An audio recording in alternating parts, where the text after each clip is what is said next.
Are we on? We're good. All right, welcome everyone to tonight's select board meeting, Monday, January 23rd. I'm Sabrina Dunlap. We have Jeff Donahoe, Ken Trom, and Stephen Whitley. And hopefully Thomas Lipoma will be joining us as well. So first up is points of pride.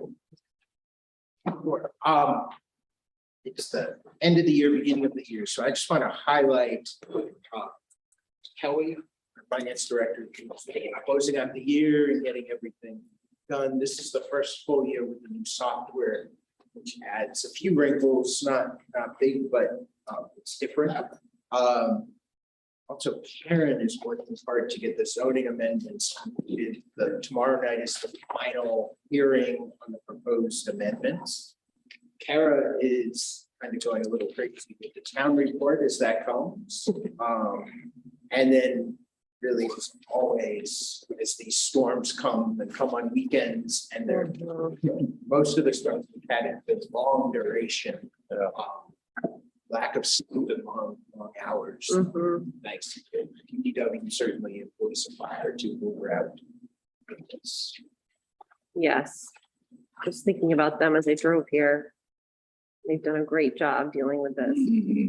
Always roll over, I hear the snow plows go by in the middle of the night. I know. Smoking here in my bed. I know. Around plowing, so. I know, it's true. All right, thank you, Neil. And I just wanted to quickly say thank you and congratulations to the high school crew and all the teachers and parents and all the kids who are involved in Frozen. I guess that was last weekend. Yeah, last weekend. It was a really great play. So props to them for that.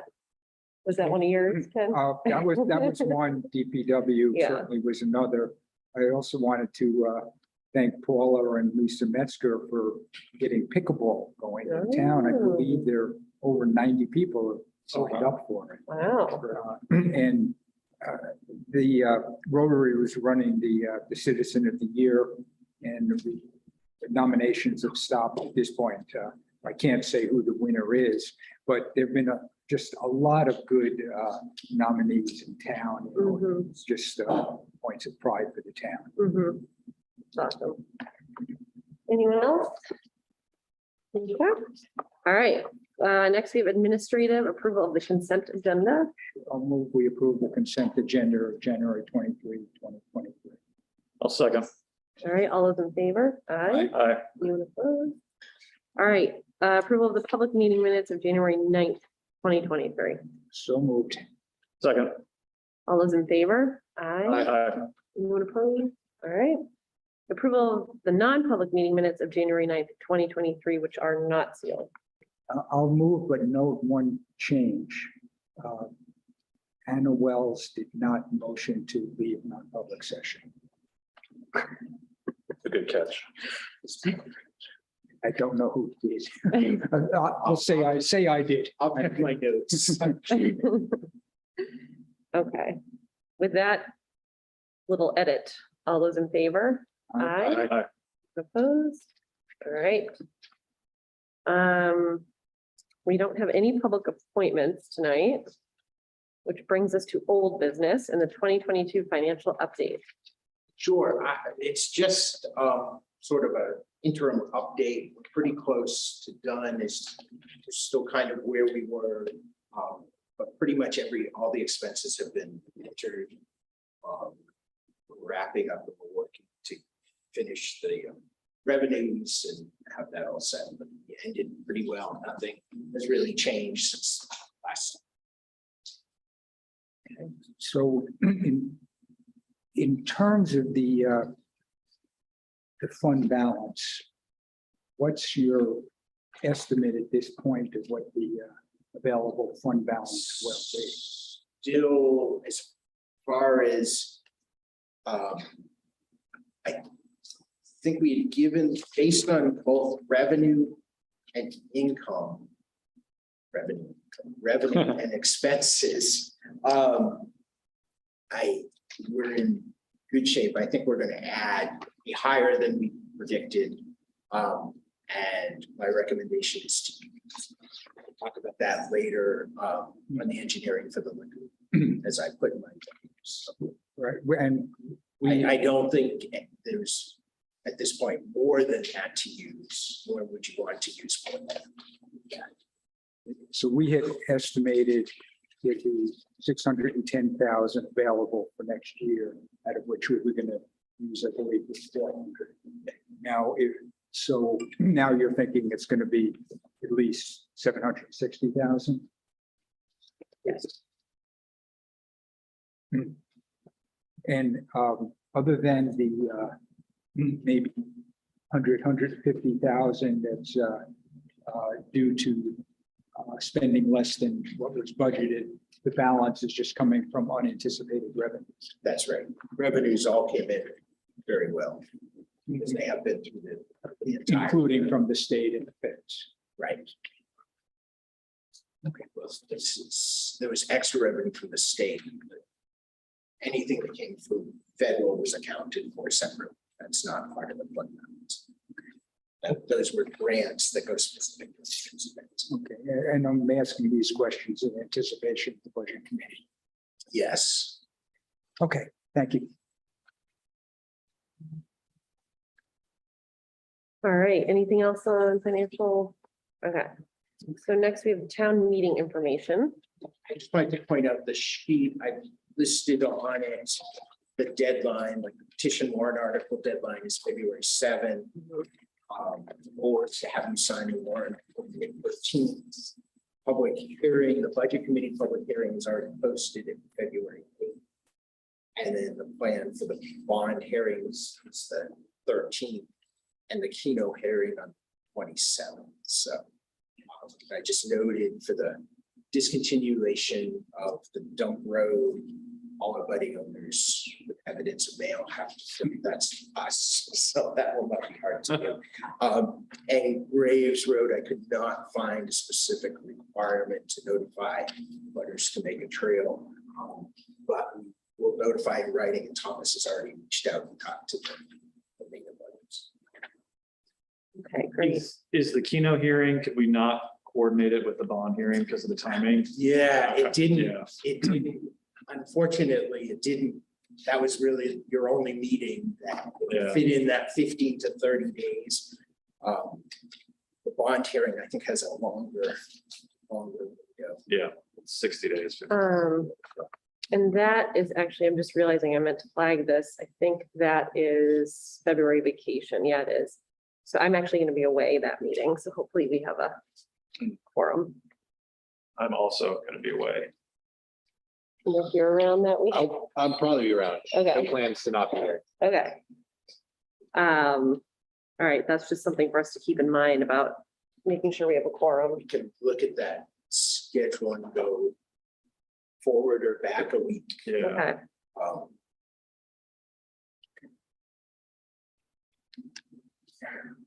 okay. Thanks for putting that together, Neil. So next we have new business, Invest New Hampshire grant.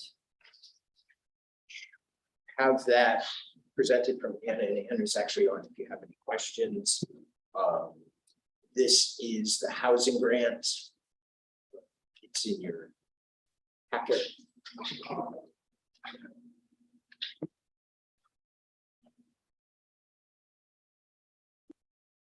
So probably the most beneficial would be for the board to vote to authorize Sabrina to sign it or authorize me to sign that. So that when it's finalized, it can get done. And put it forward. Does anyone have any issue authorizing me? Where Louise, she's not on, but she had sent an email about concerns about how much would be additional work on the committees. Wondering if that's something that. I'm thinking that can be discussed. The grant needs to go forward if we're going to do it. And I think that can be discussed when the EDC and the planning board, Stephen can probably speak to this later, bring in the charge, because you'll be talking about the role of the housing committee. I think we want to do this grant no matter who administrates it.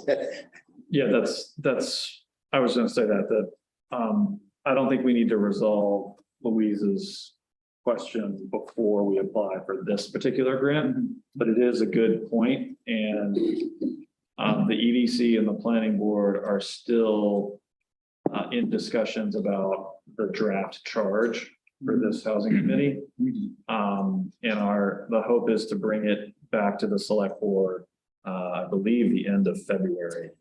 That meeting. The meeting that Yeah, may so or we may may not wanna- happen, but yeah, I think there's time to think about that. And I guess, you know, I haven't, the EDC hasn't discussed this particular point, or if we did, I may have missed it, but I didn't think that the housing committee would be in charge of applying for the successive grants in Invest New Hampshire. I kind of thought that would stay perhaps with Anna. And then assuming it's granted, you know, they would perhaps be implementing it, but not making the application. Okay, if it's premature, that's fine. I just wanted to recognize that she Yeah. asked the question. Yeah, no, it was a good point. Yeah. Okay, so if we're good with the grant piece. Is everyone good with authorizing Neil to sign a completed grant? Okay. Uh, Do you That need- you should do a motion. Okay. They're gonna have to attach that. I would make a motion to allow Neil to sign on behalf of the Board of Selectmen this housing grant application. I'll second the motion. All those in favor? Aye. Aye. Anyone opposed? All right, thank you, Neil. Thank you, Anna.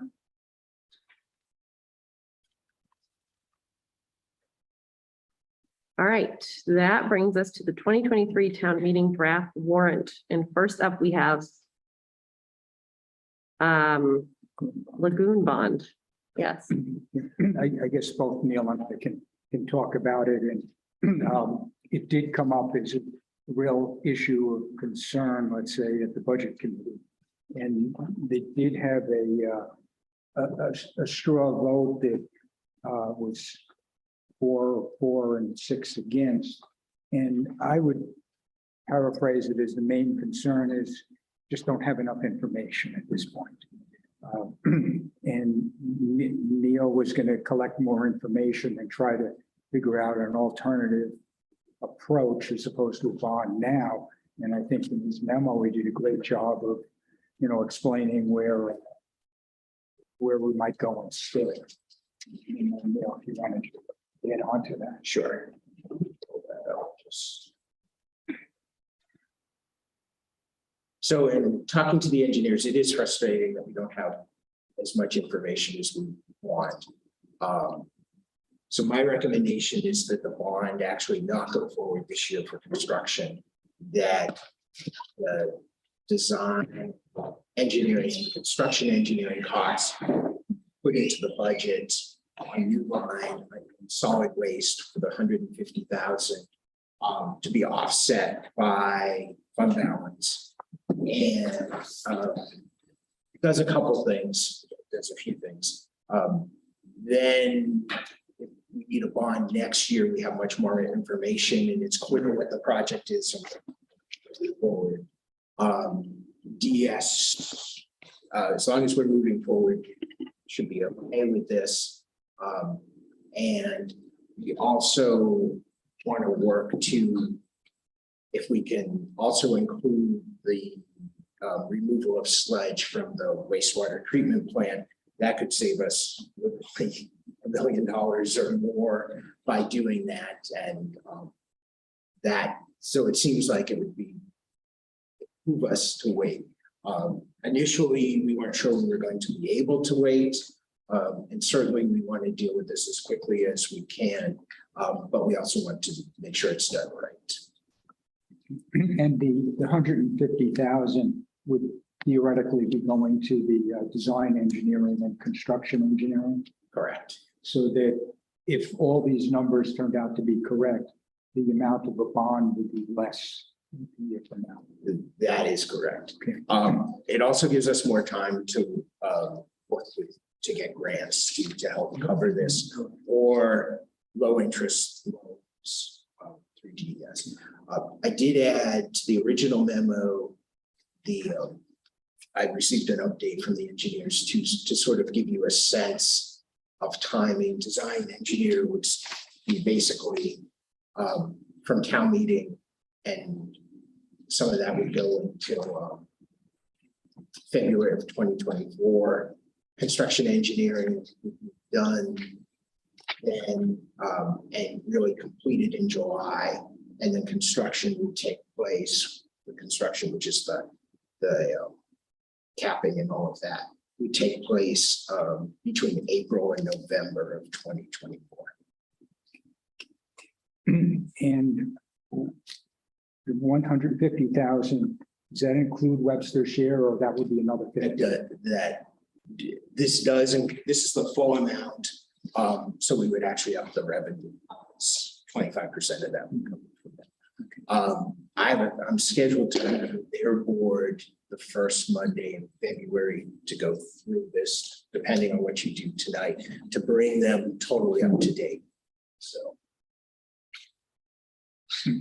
I just for the benefit of the board and the audience, I think that, what Neil is proposing is something that would be acceptable to the budget committee and is certainly acceptable to me. Can I just ask a question? So you mentioned that if we did this, that next year we wouldn't need, how much will be borrowing next year? Would it still be $1 million, or would it be? Theoretically, it would be $1 million less 150,000. Okay. Thank you. That was the piece that I didn't follow. But by then we'll have very firm numbers as to. Yeah. I'm not counting on it going down. Yeah. I have to be honest. Yeah. Okay, thanks, Neil. I think having listened to the budget committee as well, it seems like a good approach. Yeah, as long as DES is okay with us Yeah, waiting to authorize funding of this to get started, then We are getting started. We think we're good Well- at putting it at that money.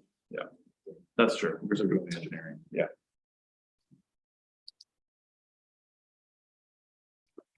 all right. Do you need anything official from us? If that's consensus and you're good with that, I'll update all the other Okay. stuff. So that would mean striking Article 4 from the warrant. Yes. Shortening town meeting. Yay. Okay, are we good to move on to the road bond? Okay, On the road bond, again, the budget committee expressed concern. I believe that was a 5-5 vote. And, certainly part of the concern was $2 million to rebuild part of a road, and would be is that something that's necessary, particularly at this point in time where a lot of individuals are struggling financially. And they also wanted to have a better understanding of the dollar backlog for road work. I think I had said was in the $15 to $20 million range. Neil has provided a lot more of it and broken down between a number of different categories, whether shimming and paving, chip seal, gravel,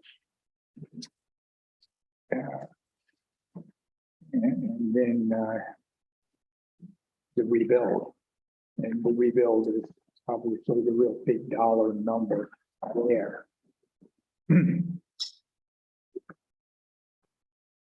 So on this one, I don't know what the board would want to do, if we want to just stick with the 2 million and I present the additional worksheets that Neil's provided and see if that satisfies the committee or just what. Again, Neil or Sabrina, we're both involved if you have any comments. So what I did is try to look at maintenance versus road rebuilding and don't necessarily assume that that exact, there's flexibility. It's always a little scary to put road names on. But basically, when you're doing paving, if you have roads in the same area to do, it makes sense. And these are the ones that really all need to be done. So I kind of spread it out and under based on what the paving shimming budget is now, and if you continue with the 5%, that sort of takes care of the paving and shimming and the chip sealing maintenance. Now that will continue to go up a little because if the roads are rebuilt, then they'll move into maintenance. And then I did add in the gravel road because basically gravel roads lose an inch of gravel every year. So if we're not adding gravel, at some point those will be getting worse. And then I sat down to put together a really good plan for the $20 million road building. And I don't think there is one. Because if you did it even over 10 years, that's still $2 million every year. So that kind of takes care of maintenance, and then there's the other, and you have the list of those roads. Some of those roads are certainly more important than others. Can I ask a question about the maintenance calendar? So the numbers in the maintenance that you put in here, did those come from the calculator or did those come from by trying to distribute out the appropriations? They came from Dan. From like based on current. Right, okay. Current. And then I tried to put the number of roads that matched Yeah. sort of the appropriations. So Yeah. we started with the roads and what it would cost and tried to fit them into the appropriation. Yeah, okay, so the reason why, because that turns into a pretty good sign then, because from all the research that I tried to do before, the amount that we're putting in for the appropriations for maintenance seemed about the right number. And so if his calculations are coming up with a maintenance plan that also meets our current levels, that seems like all, this comes together from a couple different directions, points to a really good plan. And once I got out past these lists of roads, I just sort of listed the amount. Yeah. Because other roads will move into that. But yes, it does look like probably with this amount, there's enough in maintenance to maintain. As long as we maintain a 5% increase. Right. Which we've done for the last half dozen years. I did have the bond bank. Okay,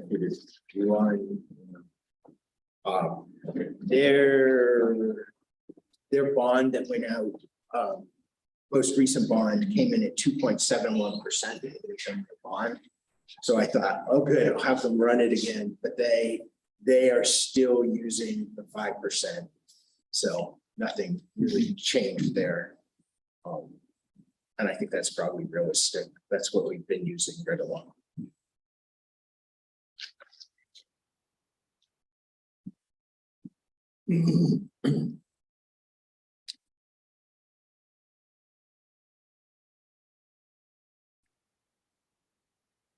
So what's your sense of the resistance to the Briar Hill fund? Well, for one thing, I think I just leave it as road, 2 million for road rebuild Mhm. as opposed to specifically Briar Hill. But and provide all of the information that, you know, Neil has provided here. I think at the end of the day, there's legitimate concern on the budget committee's part about what that means for next year and going forward in years. On the flip side, you know, roads continue to deteriorate to an extent.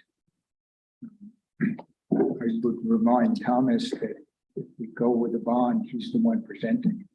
So that you might want to come to budget committee if we get that. I'm okay with that. I mean, Good job, Ken.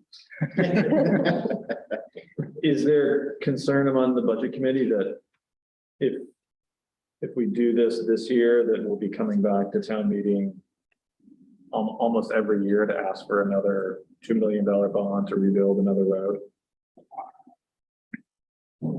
I don't think that was stated, but I would think, sure, it's a concern, for sure. I think that's, I mean, it's a valid concern, but it's also, if you look at what needs to happen, it's almost what needs to happen. Not saying that it's going to, or it is, but I mean, if we have $10 million of backlog road rebuilding maintenance, It's not going anywhere. it's not going anywhere. You say it needs to happen. I think there was some thought on some budget committee members' part. Why does it need to happen? Make people drive slower.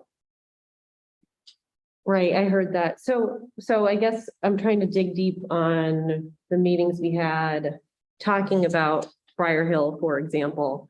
And I love having people drive slower, trust me, but as I recall, and I think I said this in the budget meeting too, it's a little bit of a money pit. Briar You Hill. did, and I checked with Neil afterwards and tell me if I'm wrong, but I got the impression it's not a money pit. Well, I think like salt, I don't think we have a way of knowing how much more it takes and things like that. But certainly like this year, funds were spent to put Band-Aids on places that have deteriorated so badly that you can't plow. Now, those are not thick, they're not, and will continue to deteriorate. Maybe you'll get more than 1 year out of it, maybe you won't. So that type of ongoing Band-Aids, if you're not doing something, does cost money. Mhm. We spent about $50,000, a little over $50,000 on all of those. So, Yeah, I thought it was more of like a true safety issue too, because the salt was the thing I was thinking of, that it costs more money because you're just having to do more and more because it's crumbling, but it's like actually not passable at times because it's so bad. So like, it's not just a matter of asking people to go slowly, it's like, it's that bad, unless I'm mistaken. I thought that was the issue with Briar Hill, right? Like, when you plow a flat surface, the snow comes off and then generally melts and runs off. Where if you have all the cracks and it's not a flat surface, you're filling potholes with snow and ice, and it is harder to maintain. I don't know if we can put a real cost to that, but and so to ask like a very basic question, this is maintenance. So Briar Hill's not on here. And so without the bond, what happens? We just keep patching and hoping for the to best. keep it going, Yeah, but there's no money for that. right? There's no money for patching. It's just gonna get worse. So if you have to patch, you probably have to not do maintenance. On what Right, it's. and then you get behind, But right? maintenance is really important because you don't want your roads that are in good shape to Right. not be maintained properly, because then you'll have to rebuild them. It's much more expensive to rebuild. We don't want any more roads on that. That's right. I think my response to like the why don't we just ask people to drive slower is that's effectively saying, why don't we just have worse roads? And that's okay, but then you have to define what level of road we want to have, what quality road we want to have, and how much we want to spend to achieve that. And by any metric I can find, we are underspending on the roads. And it seems most people understand that we are underspending on roads. So it's not, do we want people to drive slower? It's, do we want to have worse roads and spend less money on them? Which that's kind of a different argument. Well, it gets into the affordability argument, which was an argument with the budget committee. And at this point, I'm just trying to, state what I thought I heard at the budget Mhm. committee. So Briar Hill was flagged as like one of the worst, right, in town in terms of needing a full rebuild. It is. Yeah, okay. And when you think of the drainage and everything, especially at the other end. And some of those sections. For that little top coat was put on, especially was really bad. Because that $2 million rebuild takes it from where it ends to, where's it? At Where's it start? Pennacook, you mean? Yeah, it goes from Pennacook to, Well, the whole thing is what? 4.1 million. Right. Yeah, so the hope is it will be more than. Now, I'm wondering, does it make it to where all the culverts washed out in that last big storm? and that's where it starts. The main culvert that washed out was right at Pennacook. No, right, but there's that other culvert that's by I think in the bottom of the hill. You talking about Stagecoach, like closer towards. closer the to village? Stagecoach. But there's an area that kind of flooded and there's an excavator that had to go down and clear some stuff out. That may have been Beaver. Back up there. Yeah. All the culverts that are left are small enough that they can be replaced in-house. Cool. So Okay. the main culverts Are done. all four of them. And was it correct that we were thinking 2 million to cover more, like half or more than half of Briar Hill because the other half is still like in the maintenance realm, or will we get eventually, we'll have to do that other half too with another bond Think that or that whatever? was all the board felt. Okay, could be put on Right. there. I think that was determined Right. by the dollar amount, okay, that's right. not by the. Is this list, this rebuild list, is there a priority or a tier of certain roads that need to happen before others do? Because it looks like you just listed them alphabetically. Yeah, this Yeah. is how, I didn't do anything with this. This came from Dan. Okay, Dan did it alphabetically, yeah. Yeah, but Bluefield's not on here, and I know he said that was on his highest priorities. Okay. For Is rebuild? that a rebuild, I wonder? Or is that Schuman overlay? He said it needed an investment, as I recall. I don't know if he defined what that was. It doesn't seem to be on any of these pages. Oh, you're right.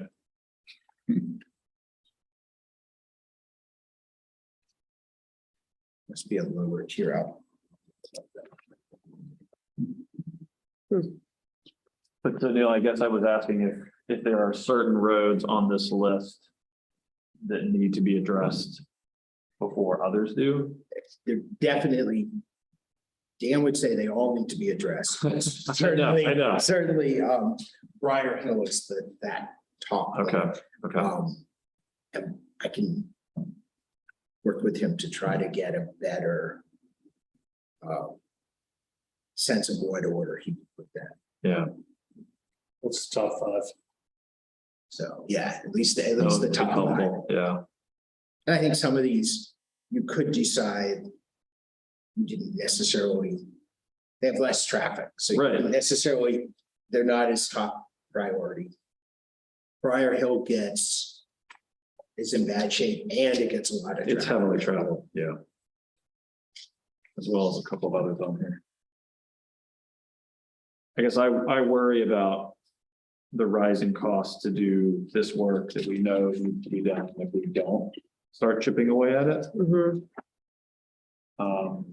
And $2 million to do half of Briar Hill is gonna balloon to probably a bigger figure down the road.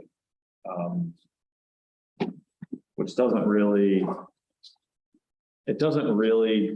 address the sort of burden, the cost burden, but I don't know how else to sort of respond to that. I mean, these problems are just not gonna go away. They're just gonna get worse and worse and worse. That's true. Yeah. There's no question. Like I said, I don't know if, this detailed information would sway any of the budget committee members over from to support it. It may not, I hope it does, but it may not. I think it might help to add a little more color to why Briar Hill was chosen, that it's not as simple as saying like people should just slow down. Like it actually is a little more nuanced than that. And at some point, maybe money pit's too strong, but at some point it's more time and effort and energy for them to make it safely passable when we have bad weather especially. But I also think it's important to point out it's sort of beyond the maintenance phase because it is so bad. Yeah. And that I think it's key that like when you start pulling that thread of like neglecting other roads on this list to turn to Briar Hill, if we don't have the bond, we're just in this endless cycle of like our roads getting worse and worse, and then having to do the rebuild is way worse than being able to maintain.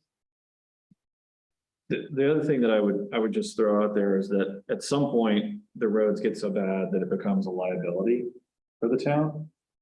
And, you know, I think what we want to avoid is the roads being so poor, in such poor conditions that someone's vehicle gets damaged or somebody gets hurt, and then somebody claims that the town neglected to, you know, maintain the road in a passable condition. Could you address that by lowering the speed limit? Maybe. Yeah, maybe. I don't think that would absolve us of liability for a poorly maintained or an unsafe road. What were you gonna say, Neil? It's a separate warrant article, obviously, so it may, whether it passes or not is really up to the voters. But to Yeah. have this discussion with the voters, I think is probably pretty important. Sounds good. Yeah, yeah, I think that is a great point as well. Yeah, Neil, do you mind, can you reach out to the municipal association and just ask them at what point the town should be worried about liability? Sure. Hoping they'll give like some succinct answer. Before Wednesday afternoon? Well, who knows? Primex will say your road should be perfect. Right, Not let exactly. people ride on them. From gathering, I get the sentiment of, we'll go forward with a $2 million bond. It'll probably be Briar Hill, but it won't be defined as such. Yeah. Which it isn't. Yeah. No, it is not. No, it's not. It's not. Yeah. But I did talk, Discussion was this section of Briar Hill was about 1.5. Yeah.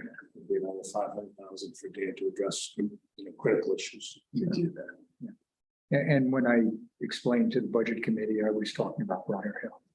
So that's what they were thinking. Okay, we'll provide this information and see what happens. And Thomas, do you want me to present or you want to present that? To the budget committee? Yes. I'm happy to talk about road all day long. If you want me to present, I'm happy to come discuss it. I can tee it off and then hand it off to you. That's what Norm does with with his members. Okay, well, that's a game plan. And Neil, would you provide then to the budget committee in advance these various spreadsheets? Yeah. Great. Okay. Okay, well, yeah, we don't know where it's going. But it's true. Thank you, Thomas. Yeah. Thank you. yes, thank you. Thank you, Ken, for repping on the budget committee too. Okay, so next up is pay by bag discussion. But can I make a note on another road? Yeah, article, warrant Please article? do. On the Graves Road warrant article? I kind of made a note of it last time we were talking about how there's a butters. I dove into it in more depth. And there is actually kind of a weird abutter situation where there's someone, one of the abutters effectively uses a portion of Graves Road as to access their driveway. I thought it was the abutter who is on Rollins Road, but it's actually the abutter that's on Briar Hill Road, which makes things a little bit different because their only current access is on Graves Road. And so that does turn it into a little bit of a different situation. So I dug deeper into it and I don't think there's any actual change or issue, but I just want to make sure everyone knew about it. When that property was developed, they came to the select board and asked permission to maintain that portion of Graves Road to access. So they have perpetual right from the select board to maintain that section of Graves Road. And then also from the change from a class 6 to a class A trail, all the abutters still have access to, still have the same access rights. So if the Trails Committee, the select board puts access limitations on the class A trail, those don't affect the abutter. Okay. So it's just like a slightly different scenario because of where that property was located, but in the end, it doesn't actually change anything for the abutter. That's all. Okay, thanks for that tidbit. If we were just going through in order on the warrant articles, obviously the operating budget, Article 5 has to be increased. 150,000. Mhm.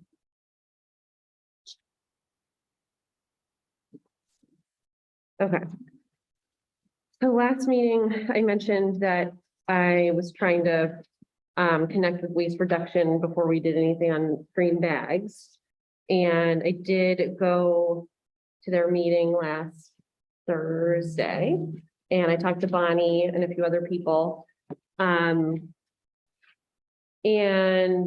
I think yes, I did email you all. There's a draft sort of fresh look at the pay by bag program that Bonnie put together. It's not official, hasn't been blessed by the waste reduction committee or anything, but I thought it was very helpful. And we did talk about it at the waste reduction committee meeting.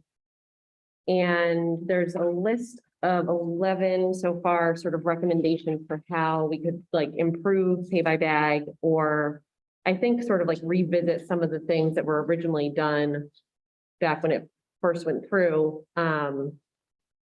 And things related to compliance, and I mean, you guys can read the list for yourselves too, but I felt after being at that meeting and talking to people that one of the key things for me is that since we don't really have an alternative plan, like if we don't have green bags, which I do, like we've talked about this a lot, like there's issues with it. I think one of the biggest issues is lack of compliance. But needless to say, we don't have like a great alternative to it. I think especially in terms of like the original intent of green bags was to encourage reducing waste and increasing recycling. So with all of that said, obviously we can talk about it now, but I would be fine with removing that from the draft warrant articles.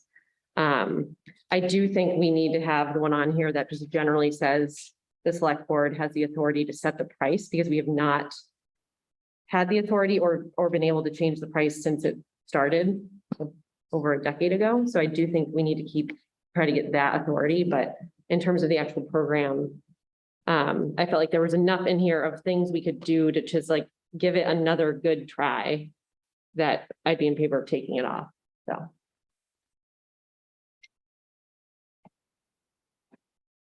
I would agree with you. I've heard from a lot of people, try to save green bags, try to improve it, whether an option might be just a lot more signage. Maybe making sure that people have their stickers that say Hopkinton resident or Webster resident. And we don't know if people from out of town might be in fact using our transfer station inappropriately. So I think those kind of things are worth going forward, and similarly asking the committee to, spend the next year coming out with some more options. I also have heard from several people saying that they wanted to retain the green bag program, and at least wanted us to explore some options to try to correct some of these issues before putting something on the warrant to do away with it altogether. And I agree. I think that, and I haven't had a chance to look through all of what Bonnie put together. So I'm sorry, I can't speak to that, but it did look like it was a really good start. So thank you for starting to do that. But yeah, I do think that there are some things that we can and ought to try before we get rid of the program altogether, or at least put it on the warrant kind of signifying to the town that we're not behind it anymore. Yes. Comments? I'm not opposed to taking it off. I think that I fundamentally think that like a pay by bag program is a good idea if you can get everyone to do it. I think it clearly is shown to work in other communities, makes revenue for the town, it reduces waste. It's like clearly a good idea. I think that we just have a fundamentally difficult scenario because of the way that we operate our transfer station. I think like my biggest concern is that if we can't change the price of the bags, then like this all falls apart. So like that's like my first concern. And like I kind of see a scenario where we have to pay someone to sit there and look at people's stickers. And so it's like if we're not okay with that being the end case, then like there's a lot of stuff we can try, but And I guess, well, I also think that it's important for us to have the ability to change the price. So I think that should stay on the warrant. right. Because I think that is a big part of it. On the enforcement, I mean, that's a critical piece of this. And I don't know if it means going to town meeting, probably not this year, but maybe for 2024, and saying we need to raise a half-time position to do solely enforcement, or if it means telling the staff level we already have, spend an hour out of your day doing spot enforcement checks, and hopefully the message will get out by that 1 hour. And so people will just start complying again, but No, the best case scenario. best case scenario, right? I totally agree.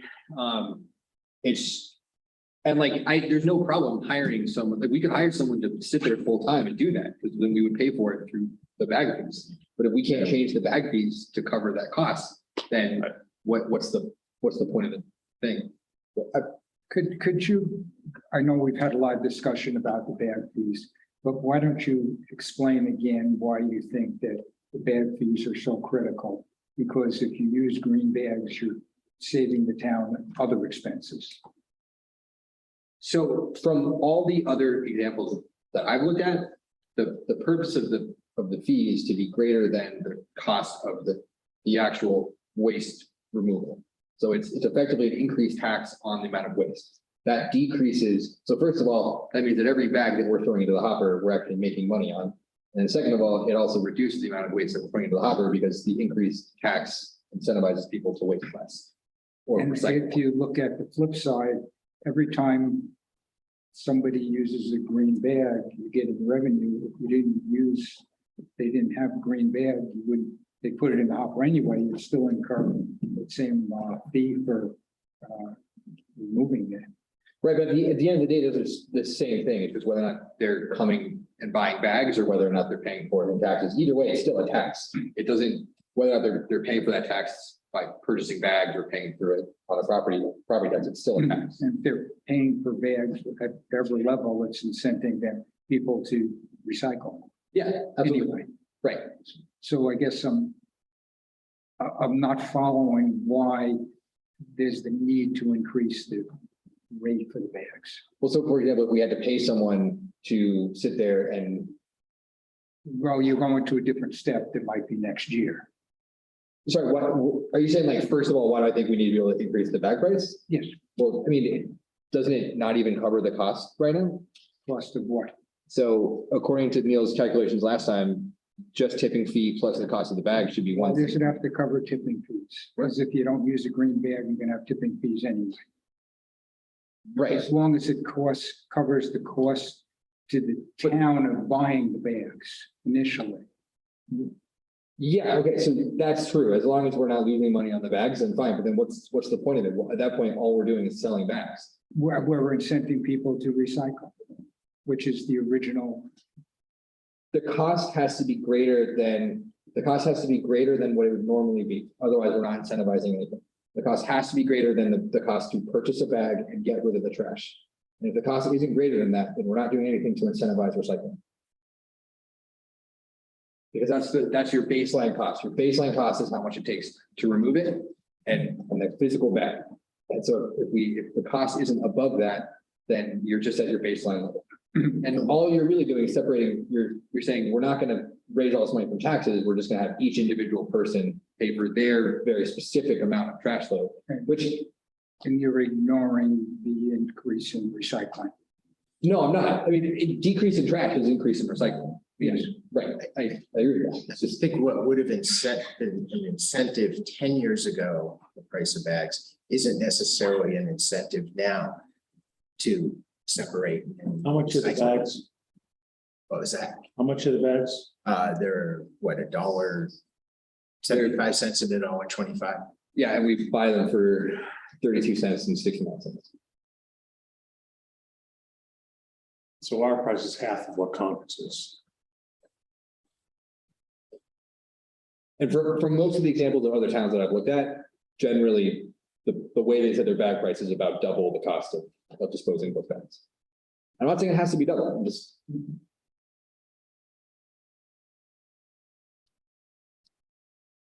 Is there, I feel like part of this conversation is, what do we do with Webster? I'm guessing there's no update on.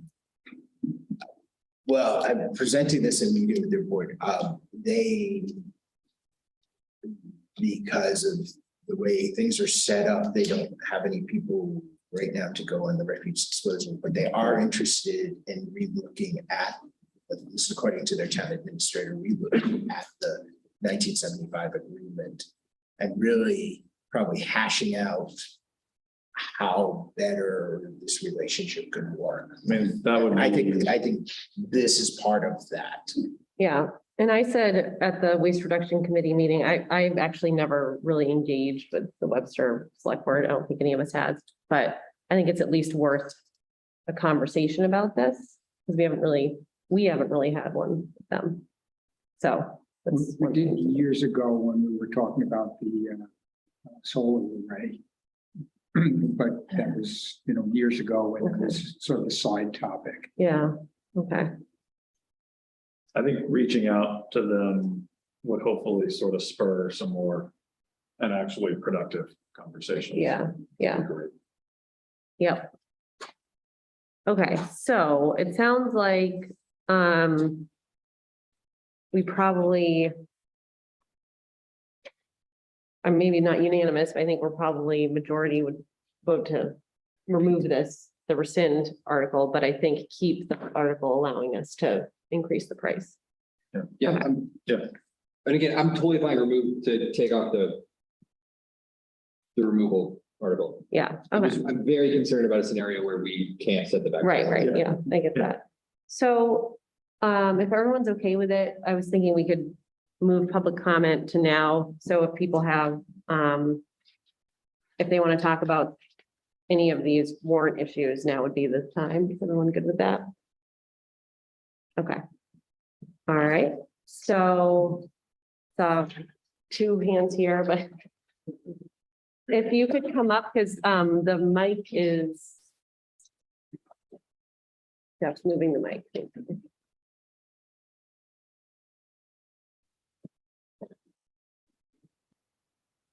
Dave Lambert, Galvin Hill Road. So I don't know if you guys go to the dump every Saturday or during the week, or if you just have curb pickup, don't know. I don't see any people not recycling. There's so many recycling. In fact, when you pull in, the line for the recycling is 3 times longer than the side for the hopper. There's recyclables spewing out to the point where like there's a walkway between the parking lot. There's no walkway anymore. There's plastic, cardboard. You came to get it in there. The bottles, milk jug. I mean, it's overflowing behind the buildings. Just bundles and bundles of recyclables. There's plenty of recyclables coming. People are still separating the trash. So I'm not sure by raising the price, if that's going to encourage people to recycle more. I mean, right now you can only recycle number one, number 2 plastics, 5, 7. They have to go in the hopper anyway. So they used to have a non-recyclable plastic back when this bag thing starts. I mean, separate all of our non-recyclable plastics, save space, and those green bags are tiny. Yeah. And they don't hold up. And the time that really got me was we had some gathering at our house, so we put a garbage can outside with a black 55-gallon bag in. And, in the barbecue, and people were throwing stuff in the bag. So I bring the bag I'm like, do I have to take everything out of this bag and put it into this little green bag? No, just throw that in and then just throw an empty bag in. Can I just pay you the $1.50? No, we can't take any money here. Just throw an empty bag in. So now what are we saving? We're not recycling. We're creating more garbage. This whole plan is you're just trying to get revenue. It's not going to incentivize any more recycling. People recycle everything. This town is so full of people that are environmentally friendly and care about the environment that they're doing it regardless if you're telling them to do it or not. They just believe in it. So So- statistically, Bonnie will disagree with that, Really? because the amount of recycling has fallen consistently. Because then they're not getting rid of it because it seems to be, it's not going anywhere. That I don't know, but it's to the point where you can't drive in there. Revenue from recycling fluctuates greatly Okay, because it's a commodity. And in 2020 or 2020, way down, we made 20% of what we typically make because the price of the commodity is less. Not because- so you're not making the money, not because it's less of it, it's because there's, Well, no, there's less also revenue to get from We it. track the tonnage of every type of recycling every year they're required to do okay, by the state, and those numbers are available. Certainly get them to them. And it's not down a lot, but it's, sort of steady decline. It's not on the uptick, it's on the downside. okay. Maybe less people go in the dump. I don't know, but I don't think I think The bag- that's part of it. I don't think the bag price is going to incentivize people to recycle any more or any less. Do you have any product in your home hasn't gone up in price in 12 years? Oh, no, absolutely. That's where we are. Yeah, no, I hear it. I hear you. We're- But I'm just we're saying- Locked in by the.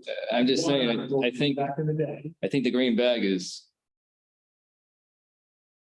kind of to hire a person to then stand there and check, what's that gonna cost? And now the bag's gonna be what, $10 to cover the salary of the person standing there to make sure you're using a green bag? I mean, I'm not trying to be a jerk. I'm just saying, like, realistically, like, at what point is I don't time to think just abandon the green? I like discussing this because it's significant.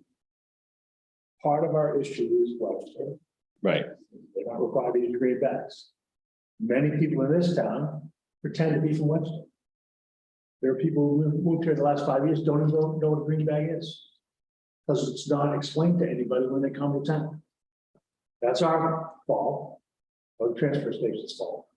But, those things affect our revenue. And I know, I'm 99% certain that people from that end of Concord in their trash truck. They don't pay anything. That's wrong. I'd love to find those people a lot of money, every bag that they bring. But we don't have a way to do that. Now, if we had a person standing there checking IDs, we'd at least be able to throw those people out before they put the trash in. And that's a monetary savings to us, because right now, they're bringing in 100 tons a year. It's costing us 10, 15, 20 grand. And then by having local people's IDs checked or having to have a sticker or whatever the choice is made, again, those people aren't using green bags today. They have to go to get some green bags to put in with their trash in. And that's the way the program's intended to function. It doesn't function that way today. None of us up here think we don't have any problems over the transfer station. yeah, no, Particularly relative to the green bags. But, I mean, the price increase piece of it, what was the tipping fee? $47 a ton back then? So It's more than double that now. And so, part of the price of the green bag is supposed to be offsetting the cost of disposing of the trash to encourage people to recycle more, and have less trash.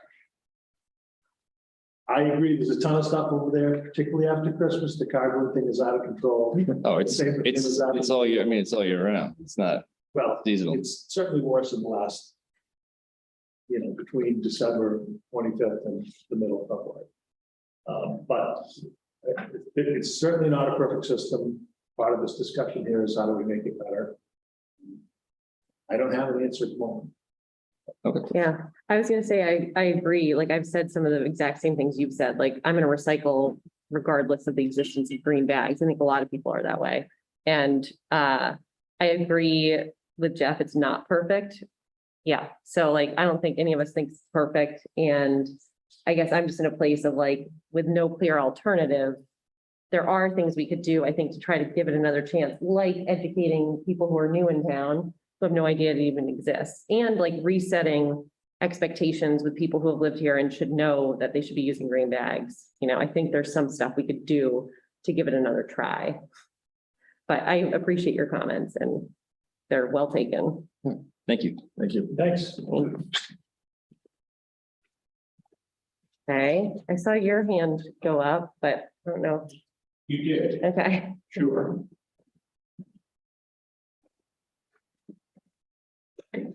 I'm Steve Eckberg of 240 Amesbury Road in Kentucky. I did hear Mr. Traum earlier mention the idea or the issue of increasing compliance. And we've already heard a few different ideas about that. And it strikes me because I'm a guilty party in that I've been going to the transfer station for the last 14 months with a newly acquired used car that I drive. And I don't have a Hopkinton dump sticker on the windshield. And nobody's ever asked me, where's my Hopkinton dump sticker? But I use green bags anyway, because that's the kind of person I am. And I recycle because those are my habits and my inclinations. But it strikes me that perhaps efforts to increase compliance could be thought of is in two different ways. One way is to ensure that everybody that comes in has a sticker that says either Hopkinton or Webster to address the issue of somebody sneaking over from Warner or Concord or somewhere. And so everyone having a sticker on their windshield could be an important first step to resetting expectations. And then additional signage, which says, hey, if you're from Hopkinton, you're supposed to use green bags. Whether everyone will do that or not, we don't know, but at least we've set the expectation, which I think is an important step. And then we can perhaps improve further from there. So those are some of the things I've been thinking about in relation to green bags, because I do think it's an imperfect system we have here. We all know that, and we struggle with ideas of how to make it better. And I think we can improve it. And I'd like for us to try to do that before we chuck it out altogether. So thank you. Thank you. Appreciate that. Bonnie or one of you back there?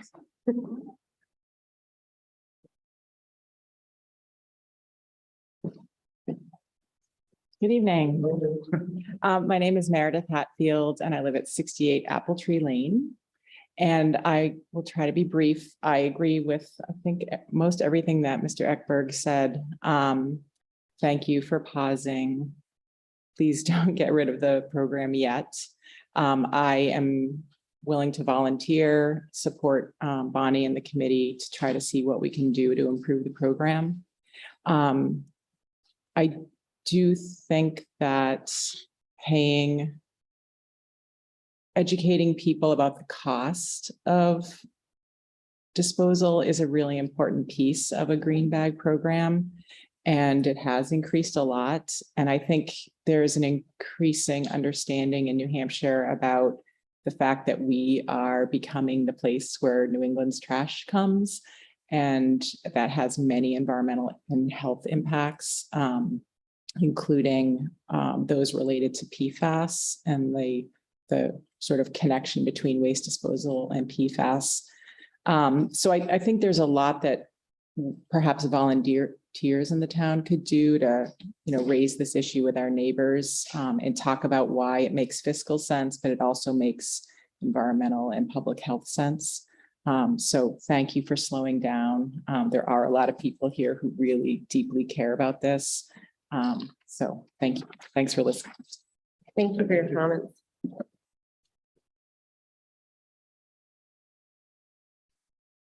Bonnie?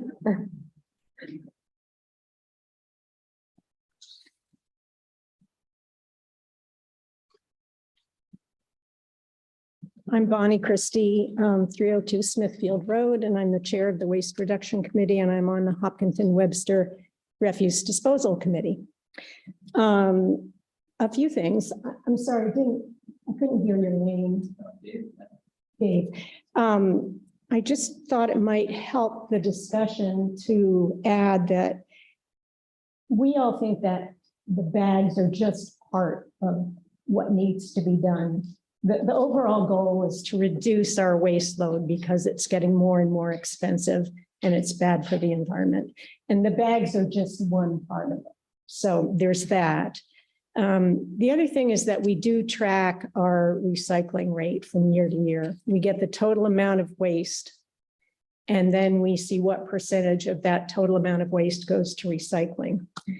And the highest we've ever gotten is 22%.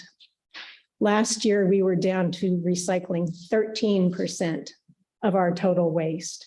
So it's just languishing, this whole program. We really need to ramp it up. We can do better than that.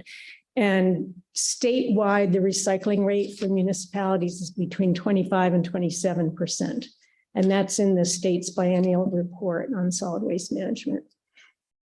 So another thing I wanted to say is that the anecdotal observations, like what you saw, and it's true, there's tons of recycling spilling out all over the place. But if on the flip side, if you go over to the hopper and stand there and take a look at what is being dumped in the hopper, and the hopper is the compactor that takes our waste out to the landfill, there's all manner of recyclable stuff going in there. Cans, bottles, plastics, aluminum, cardboard, paper, I mean, large quantities. And all that is a commodity that could be bringing revenue into the town. So I think anecdotally, we have to look at the big picture and instead of just one thing. I saw in the Kearsarge shopper, and I sent it to a couple of you. I usually just throw it out and recycle it, but I saw in the shopper from the town of Grantham, transfer station attendants needed. They are looking for 2 part-time attendants, 15 hours a week, to provide guidance and assistance to the public in use of the facility. And they're offering $1,000 hiring bonus and flexible schedules. And I'm thinking Grantham sees the need for this. I think we have a similar need. We could think about doing something like this, and don't think it has to be anybody full-time. It's like maybe you were mentioning the spot checks. You know, you don't have to have somebody sitting in a chair 24/7 checking. So there's a lot of room for improvement. Mm-hmm. So that's it on the pay by bag and recycling. I did want to ask if it's possible for the the Hopkinton Webster Refuse Disposal Committee people to have some information as it comes in on the lagoons situation. I know, Neil, you had suggested that in order to do that, we would need to call a meeting of the committee, but we No, called. that's the refuge disposal committee. Correct. That's what I'm talking about, right? Right. But if we call a meeting, we can't get a quorum because there's only 3 of us, because Webster has none. So I'm not sure that we would be violating the right to know law if somebody had some access. It just seems like nobody has any access to what's going on except the select board. So I think you have everything we have. So you keep saying that, and I don't think there's not this. What information are you trying to get? well, it would be helpful to know what's happening and when. I mean, we don't know that conversations are happening. We don't. But you, Yeah, I'm not trying to argue. I'm just saying that I know that there have, Everything we know is up there, the time frame. yeah. So But I've also seen the list of the toxics that are in that transfer station. And I didn't get that from the town. So Did, there is information available. did you make a request and didn't get it? I made requests to get all the information that's available to the town, and my understanding is that's available to the town, but we weren't allowed to you see can it. point to it. We can talk about this offline. I just want a clearer understanding of how some of us who are volunteering our time to be part of this waste management, and this is a really critical issue, can be part of it instead of after the fact. So that's all. Yeah. Thank you very much. A question on the email you had sent about, I think you said there were 4 transfer stations in the state that are cover more than one jurisdiction. Yeah. Are there any small transfer stations our size that have the issue we do with Webster, so that we don't have to recreate the wheel? That's worth looking into, but I do know that I was speaking with Brian Patno, who is the member services manager at NRRA, who shared with me that Jackson and Bartlett share a transfer station up north. And the way they do it is they have a separate hopper for each town. Jackson's waste goes into one hopper and Bartlett's goes into the other one, and each gets weighed so they know what's coming from which town. And it's an infrastructure thing, and that's the way that they've done it. But he said he thought that was a really unique and interesting solution. So that's the only thing I know. And That's helpful. yeah, I mean, I think it's worth discussion. Mhm. Thanks, Bonnie. Thanks, Bonnie. I'm gonna see, there's 3 people with their hands up. We can move to them. Tops Elaine Law.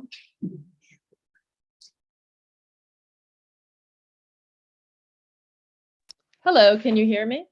Hi, yes, we can. Hi, thanks for taking my Zoom call. I just had 2 things to mention.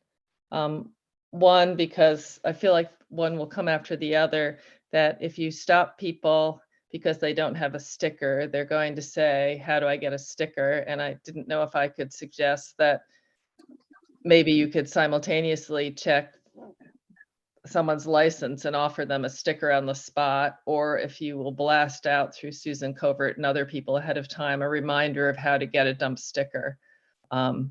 Because I think that's the first confrontation you'll have if you stop someone and ask for their sticker. They'll say, well, where the heck do you get one of those? Even though they might know, but I just think that's a way of being helpful. Also, and I know I read Bonnie's great summation, and I just wanted to put in a note that we are, and this was something that's happened in June, we are a customer of MT Trash, and we were previously with Mr. Dockham. So we've been with either one of those for about 27 years. And I just wanted to note, when MT Trash took over Mr. Dockham's customers, those of us, those who did not choose to use green bags were being charged more. Now, I haven't gone out at 6 o'clock in the morning to see how he's being sure that we have a green bag or not, but we were told we were going to be charged additional fees if we didn't use a green bag, because he would have to pay additional fees to tip. So I just wanted to offer that information. Okay, yep, that sounds right. Thank you for that. Okay, thanks for listening. Thanks for calling. All right, Mark? I'll just note, I know when we implemented pay by bag, we did all new stickers on that. And at that point, we gave them out at the transfer station and had a process. Hi, Mark. Hello there. Hi, Mark Zankel, Crowell Road. Thank you for this discussion and for revisiting the idea about these warrant articles, and much appreciation to Bonnie and Meredith and everybody who's spoken before. So I just had like a few really quick comments on the greenback situation. I don't think there's anything new here, but just maybe to emphasize a few things. I'm really glad that we're not going to propose to kill it this year. And I hope that we can put a good effort into improving the program. It really needs it. And it just feels like the recipe is three things. There's the education piece, there's compliance monitoring, and then there's pricing. And I'm not sure that it can be reformed without all of those happening. So if you want to give it a fair shake, I just would really encourage the select board and the waste reduction committee to think about the package of elements of each of those. Education alone is not going to get the compliance rates up. It's necessary, but won't be sufficient. So I do hope we can think about compliance monitoring, and there's different ways to do it. I think spot monitoring could really help. You know, you don't have to have somebody checking compliance every day, all day. We know when there's heavy use, and spot monitoring, I think, would be a pretty good, over time, would be a pretty good disincentive for folks, either people who don't have stickers at all, who should, or for people who should be using bags, as in all Hopkinton residents and are not.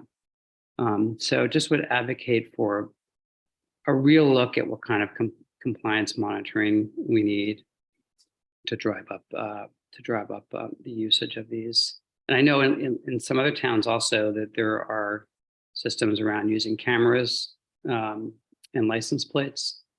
And so this is really just to see if people are actually residents of the town. And I don't know if that's a cost efficient or a good way to go, but that is a way to go that's less human intensive. And then just a couple of other quick thoughts. Thomas, I'm not sure if you said this, but I feel like I thought I heard you say that, you know, it's essentially pay by bag is a tax. And I don't think of it as a tax, it's a user fee. And I just fundamentally think those things are different. And if I misheard you, apologies for that. It's a user fee. And that's the whole point of it, is to have it costs what you throw away. And that is different than a broad-based tax. And it may be appropriate to raise the prices. I mean, costs have gone up, but I also just would suggest that if we increase compliance, the bag revenue is going to go up, right? If compliance is really low, the bag revenue is low. But if we increase compliance, we may be able to drive up the bag revenue without a significant increase in the price of bags, which I know will be that's something that will be difficult for people to absorb. And then my just final quick comment is, I mean, I'm a customer of MT Trash as well, and was of Dockham before that. And I got to say, I was a little dismayed about the exception given to MT Trash. And I think as part of this effort to revamp and revitalize the program, I just wonder if the select board at some point might reconsider that, or at least open it back up for discussion. Thank you.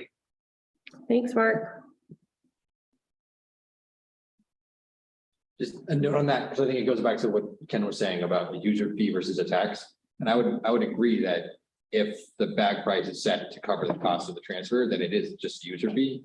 But in all the examples that I've seen where it's implemented correctly, it is a higher cost than just the transfer station, at which point it is a tax, not a, well, it's the same thing at that point, a tax and a user fee at that point, but it's in those scenarios, it's meant to act more like a tax. I'll just note, we used to use license plates, and that information is confidential, so you cannot use license plates to track people down. Yeah. Oh, Elizabeth, hi. Hi, Elizabeth Sides, 265 Crowell. Thank you for this discussion. I agree with Jeff when, you know, Jeff, you said like these are healthy conversations. It's a good debate to have. I don't know what the right answer is, but I like a lot of the things that you guys, all of you have talked about as solutions. I am someone who has trash pickup, but we are also people that always have green bags in our house in case we have to go to our dump with trash. So I think there are a lot of people like the gentleman who spoke from Amesbury and myself. I would never be caught dead, trying to sneak a bag that wasn't a green bag into the hopper for fear that someone from Hopkinton would see me. I wouldn't do that. But I am fully aware that a lot of people in town do because I've seen them. And to each their own, but I don't think that a lot of this is new residents that just don't know. I think it is a compliance thing. And I sound like a goody two shoes saying like, well, they're doing the wrong thing. But I mean, a lot of people just don't want to buy them. And that's a fact. And I don't know, I think Mark and someone else who said it too, like compliance, you don't have to have someone there all the time, but probably checking frequently would be great. I would not be opposed to hiring someone. I would be, for you all to put that in your budget, maybe for next year, that makes sense to me. I'm sure everyone doesn't agree with me, but there's also something to be said. I go there and I do recycling there. And so when I go over, I also use, this is something that I don't know if anyone has thought about, since there is no one really to check for stickers. We have that swap table, that like swap shop table or whatever it's called, by the hopper. That area is sometimes extremely busy. And I bring a lot of things there because I don't want to have a garage sale. And so we bring a lot there. And sometimes when I go, I'm just amazed at how many people are instantly taking things. That is something that maybe also people from not Webster or Hopkinton know about and are also coming to get things. I have no idea if that's true, but I know it's true in my hometown. And they do have someone standing there looking for stickers of that town. That's just something that might be a factor. I have no idea. But I really appreciate the willingness to give it another try. And I think you have a lot of people like me who comply with it when I need to go to the dump. And I think you also just have a large population that you need to realize are just purposely not buying them because they don't want to spend the money. And I don't know what the solution is. But I appreciate all of you trying to find one. So thank you. Thanks, Elizabeth. All right, that's it for Zoom hands. Anyone else for public comment here? Okay, well, thank you all for your comments. I appreciate it. So do we need to do anything on the draft at this point or on the Other warrant, yeah, you we're good. moved Article 10, so I think that was. And Article 11 is the Right, authority to set the bag price. right, okay. So we're taking out Article 4, Article 10, keeping Article 11. Okay. So next we have hazard mitigation. Sure. Do you have a question or? Just one more question about the warrant article that I understand you do plan to keep, which would give the select board the authority to adjust the bag price. I'm not having seen that article, but having heard a little discussion, there has been the word that's always been used so far has been to increase the price. I just would remind you that, I mean, if the program gets more successful, as we've heard, there could be sufficient bag revenue that you would want to decrease the price. So I would hope that the language of that article would work both ways. Yeah. To set the price. It does say, authorize the select board to set the price. Thank you very much. Is the quick question on the, okay. Which one, you did removal barn, what was the verbiage you want to do? Oh, from the draft? Yes. So we're removing Rescind the bond for lagoon cleanup and rescind pay by. and then removing, And And the, In the- To kill the paper. right, and we're taking off the rescind, yeah. Yes. So those are the two that have come up. It's still a draft. We haven't voted on the, Yeah, I just want to clarify. gotcha. Okay. All right, thank you. I just wanted to ask Neil if he had a chance to talk to our town council about the, if we need Article 18 on the lease or if the. I select did, board has but I the haven't heard authority. back. I will follow up. Okay, And that's the lease of the town-owned hydro dam. correct.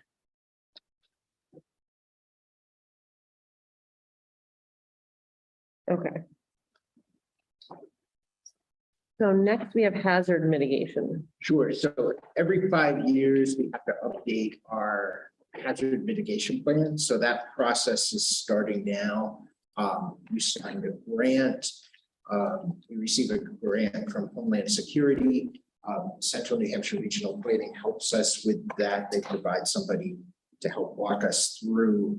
And we'll come with committee members that were, it's all kind of happening very quickly. So for your next meeting, we'll bring committee members for that, but largely it's staff that does that, but we'll be encouraging the community to be involved. Okay, So that is coming up and we are due to update ours. okay. Thank you. I'll just note the grant is 75-25, but our share is covered by our time. So we track the time we spend and that will more than cover our share of the grant. So there's no cash.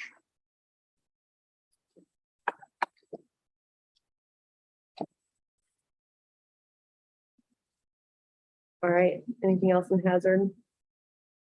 do we need to vote on that? It was on the consent agenda. It was, so I think okay. You signed it. Okay. Oh, yeah. All right, so that brings us to town administrator update. Sure.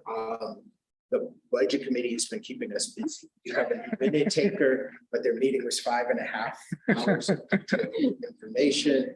So as far as I know right now, we still have a budget committee minute taker, which I'm very, very thankful for.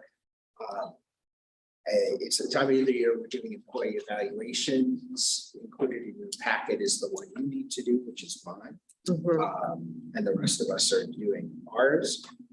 As I said before, we're finishing, finalizing the year end and all of that and making sure everything's set. We're pretty close with that. Again, I've said it before, but department heads did an excellent job this year, bringing their budgets in, and that was great. It's also town report season. Kara's working on that. The stuff is coming in. All the town reports were due 3 weeks ago, and the financial stuff is due in 2 weeks. So, and those of you who gasp because you haven't done yours, I haven't done mine yet. We did upgrade our Comcast here. We had problems at the budget committee with poor signal. So we have a new modem, nothing major, but we shouldn't have any issues. You have your new Chromebooks. The other ones were really old, not able to be updated. So that, and then trying to just get through the list of stuff. It seems like it's been a crazy time of years. I should have noted in under points of pride, our new budget committee minute taker thrown into the arena on the first meeting, 5.5 hours. The minutes are almost 50 pages long. Oh, my God. Wow. Okay. And we had the issue with the recording because of the internet issues. So It was because Norm was talking so much, that's why it's almost 50 pages. yeah, it was a 5.5 hour. So Yeah, But our budget and the straw poll was 10-0 in favor. nice. Good job, Ken. So I don't think, unless anyone has any other public comment, we can strike that. I don't think anyone else did, though. Okay. Norm, you're good? Okay. All right. Okay, so anyone have anything for other? Okay, so that brings us to the end of our public meeting. It says next meeting, Monday, February 13th. Isn't it the Monday before that, or am I confused? No, it's Monday, right? Oh. Second. Why is it not? Why is it not the 6th? Because you meet on the second and fourth Tuesdays or Mondays now. Oh, 3-week break. So when there's a fifth Sunday. interesting. Oh, okay. Thank you to everyone for coming. We have one non-public and then we will adjourn and not conduct other business. Thank you to everyone who tuned in. So that's a little break for us. We're going to the 30th, Yeah, and then over every 2 weeks. well, it's every first. I can resend it. First and third, Sorry, I got confused by that. Second, second, second and fourth, Second. It's always the second. I ought to know that. right? Just show up. Today's the. Okay, cool. All right, so it resets in March. Okay, It just becomes crazy when it's like board then school board, and it's the school board will say that's like, so it's like a nightmare Monday, Tuesday. yeah. Second and fourth.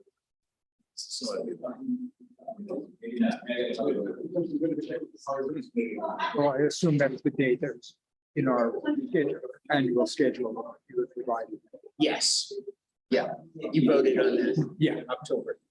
But I think I gave it last time. Did you do a motion?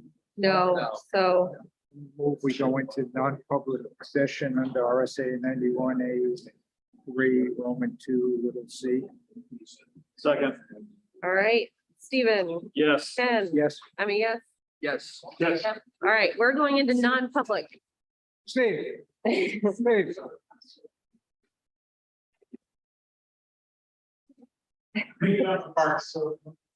Steve and Jack are both. Hey, thanks for coming. Steve and Jack are both members of the Energy. Oh, nice. Hi, thanks for coming. Not downloaded? If no, sometimes I'm giving a presentation, it's supposed to be on road. Making sure I've got a presentation on road. And boy, do I. Got spreadsheets, got charts. Thank you. Trying carefully. Thank you. Man, I knew this would come That to was me. very technical. Oh, is it ever? I don't know if you want to go into a lot of detail of the budget committee. I mean, this will probably be, honestly, it'll probably be faster just run through this. Never have to talk about it ever again. Hopefully. We have to kick them off.